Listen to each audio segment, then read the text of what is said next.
that's it. As far as neighborhood, there was a Right. spreadsheet. There was a few from Addy Street and throughout the city in aggregate where it was identified for speeds that were above the 75 or 80 percentile for people speeding, to look at being able to implement either traffic pillows, speed bumps, speed humps, whatever verbiage you like to use for that. But, so that was the third component, was the speed study. So that would still be a portion of it. And as far as funding wise, as far as that goes, there's usually not much funding for traffic control to keep speeds down, but more bike ped and major roadway driven. But locally, we've had sidewalk program, pilot program, those type of things. We have implemented speed pillows, not only in Sunset Ridge, but also Lookout Ridge Drive, so we have implemented those. But obviously not funded from outside agencies, typically, so. Traffic pillows. Michael? Brad, forgive me if I missed this, but what you handed out tonight, does that include what you're expecting or hoping that the new TIP is going to look like? No. Or this is just the existing? This is dated, yeah. Okay. This is what was approved as of June, mid-June last year. Do you have any projects that are on the top of the list that you're expecting to add to the list? Not currently. I think within the ranking system, the prioritization, in speaking with staff and I guess public feedback at this point, I think 32nd Street moves up the board a little ways as far as getting outside of the 25-mile-an-hour zone, close to where Schmid's Yard is. And Right, with going the up, sidewalk. Going north of W Street, we've got some serious, ped vehicle interaction there as Right. far as shoulder widths and adding sidewalk. That's a Right. fairly large project in itself, but as far as design, moving forward with design and getting a scenario, at least a feasibility on right-of-way acquisition for full build-out of that facility. The reason why I say 32nd Street is you look at urban growth boundary and existing city limits and where the growth is going to occur for the most part. 32nd Street's going to be vital north and south through Washougal. Now, I drive on that street a lot to go home, as a few of us do.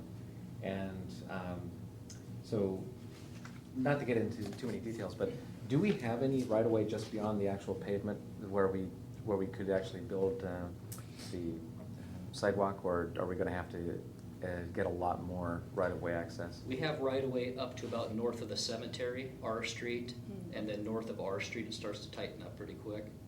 But up to that point, we do have, I believe it's 48 feet from center line, so.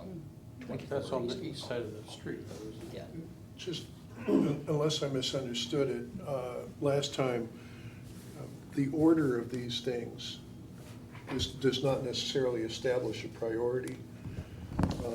What establishes the priority is whether you get the grant or not. It's reality. Yeah, and I've talked to City Administrator Scott a little bit about that too, as far as prioritization and focusing on specific projects. If we're applying for 3 or 4 different improvements and not sharpening up those applications or focusing on one, being able to give a lot more background and feasibility to at least moving forward with the design portion of a project or, actual construction of the project. So we've had those discussions, and so we'll be moving forward on that. And then the other comment is that unless it's on the list, you're not eligible for a grant. So there's all kinds of reasons to put the kitchen sink on the list, even if you're not going to pursue it. Is there a limitation to how much can be on the list? I don't think there is, no. Okay. So then it would behoove the public, when it comes to the public hearing, to make sure that any desires they have about which neighborhoods they want to address first, or address at all, rather than just whether it's more important or less important. Just if there are any needs out there, it makes sense for them to put their input in. Yeah. Because we have both of them in the room, but fire and police, do you have any issues with these pillows at Sunset Ridge, and any complaints, any issues?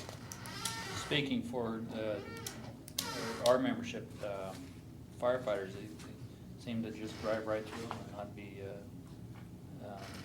disrupted by the pillows at all.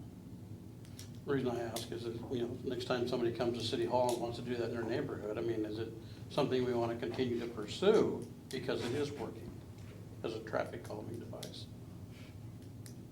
Well, the reason for the pillows though is for fire apparatus, so they don't have to go through over the speed But bumps. the Other reason than for, that, but the reason for the entire thing is traffic calming, trying to slow it right, down. you would have the just regular, speed bumps for the traffic calming. Yeah.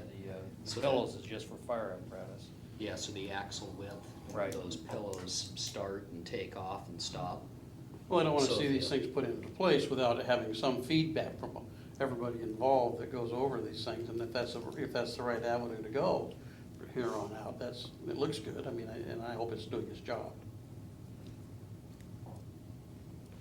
Actually, I do remember going through this several years ago, and I really liked, we had a whole a number of criteria, and it was the combination of all of those pieces that brought us to our priority list. And so I really liked that because it took a lot of different focuses into account to prioritize some of the projects. So hopefully we'll be doing something, or something like that will be done again for reprioritizing. Yeah, there's a scoring criteria. And, yeah, they actually started with a longer list of projects at the start and then drilled down into it and came to a 5 or 6 project conclusion. But the update would include that. Other questions? If you've got, so Trevor, you're gonna take this next to the Public Works Committee, Yes. come back to workshop and then to council? Yes. So if council members or the public have any areas they want you to consider or look at putting on the list, Yeah, we've direct actually. them your way? Yes, we've actually got the flyers outside chambers right here. So they'll be available not only at City Hall, but on the internet as well, from the city's website, for comments, questions, suggestions for the 6-year tip update. Change order for the pedestrian tunnel. Yes. The change order number 4, if you recall, change order number 3 in March was the basalt fascia exterior work, both the north and the south side of the tunnel, right around $110,000. The change order here tonight, just to be clear and upfront, the work has already been completed. So the transformational rock and the asphalt repair work on the shoulder of DOT's facility has already been completed. I've spoken a little bit to the project manager, both Wallace Engineering and Kaufman Excavation. The communication breakdown in between Kaufman, the city, DOT, and Wallace has landed us with a change order that's already been implemented on site, but not formally approved by the governing body. So just wanted to clarify that ahead of time. In September '09, we met after bids were open and Kaufman was low responsive bidder, and prioritization was made.